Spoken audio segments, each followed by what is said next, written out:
gaurkoan garaipena zuena izan da eta nahiko etxitua izan da, ez partidua? Bai, betianik gerra ematen taldea, gaina urtetan tokatu zaio hauen kontra jokatzea, eta beste behin ikusea bukera arte partidu gorra izan dela. Gol aukera dexente ikusi ditugu bi taldeen aldetik, ez? Bai, holako bi talde juntatzean normalen ez da bi gole zazpitiko markailu izaten da, gaina bi oso goleatzaile ona dauzkeu bi taldeek eta normala azpinen horrelako markailu izatea. Zer moduz joan zen aurreko partidua, kanpoan jolastu zen duten? Bai, irabaz genuen, aspaldiko partez kanpoko partidutan zio binen gaizki, baina aurreko asten irabaz genuen, orduan uste baino erresago irabazteko azan, baina bukaeran horri binen ez dutalarri, baina garantzizuna zen 3 puntuk ekartzea eta ala sorta duzen. Eta datorren partidua non jokatuko duzu? Guain bigarren jartzea, eta datorren partidua liderran kontra dukeu. Uste zierbena da, eta lehenengo joa izan bat 15 puntu bat atzeigu, baina gu gure hain behar dugu, gure mailen salvazioa lortu behar dugu, eta area 3 puntun bila. Horra izango da, ez? Bai, dudik gabe, haiek naizta matematikoak ere lehenengo gehatu, haiek alare partidu zitatu behatatzea eta irabaztea. Hoi ez da baitzakik. Arnaz astuka, guztoan engoen antxatada, da ez da sinistan.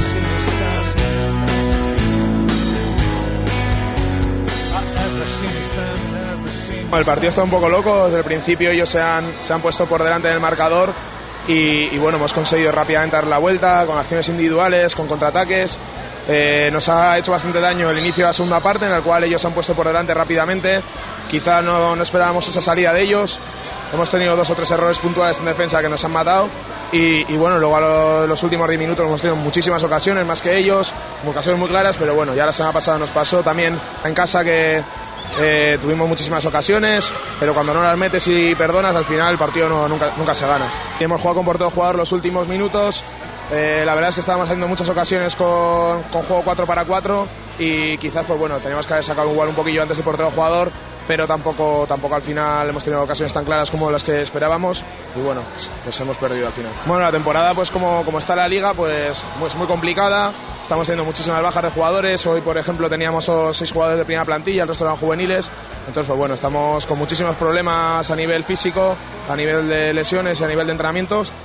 Pero la clasificación está muy igualada. Este partido nos hace quedarnos un poquito ya descolgados del Ibarra, que era uno de los equipos que estaba cerquita de nosotros aún. Y toca seguir adelante, seguir pensando en partido a partido, queda muchísima liga. Y la siguiente semana jugaremos contra el Burgos y esperemos a ver si reconducimos la situación.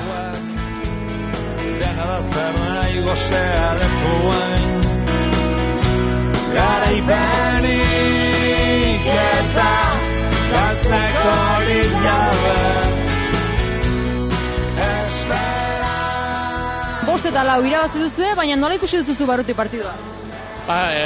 Partidu gorra izan da. Bagenekin aste guztia bagenekin ginduazen esaten dira partidu gorra izango zala. Dena batea gaude hauek atzitizik goazten, da azkenengo 2 partidu galdu dituet, eta ja nahi genuen hauek pixka, distantzi pixkate duztea, eta bagenekin 3 puntu gatatzeko saio fuerte marko genula. Horrengoan bigarren jarri zarete, gogorra izango da ustea, ez? Bai, denak hortxe gaude. Hemendik ez da izan bat astea deskansatik dugu, orduan postue galtzea egiko dugu. Geu urrengo aste liderran kontra jolazte dugu, kanpon, zaila izango da puntutxo bat atatzea, puntutxo atatzailen badugu ondo. Baina, lehenengo zazpita salkatzailen bagea nahiko aurtengo. Eta nola ikusten duzu orain arteko denboraldia, nola joan da guztia? Bere denboraldia ondo junda, bagarrikan etxen ondo biltzega, etxen ez du partidu galdu, gero kanpon ibiltzega pixka paltxal xamar. Baina, aurreko asten irabazi genuen, da, a ber, hemendik aurra kanpone irabazten. Afizioa eman marko duzu ez, kanpoko partiduetara animatzen da. Bai, a ber, animatzea, baina, ebela animatzen bezala animatu ezken kanpone, igual animaitza hona gatako nituen.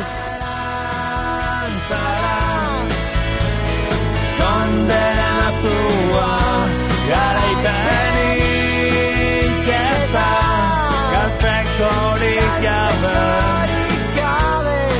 esperantzara kondenatua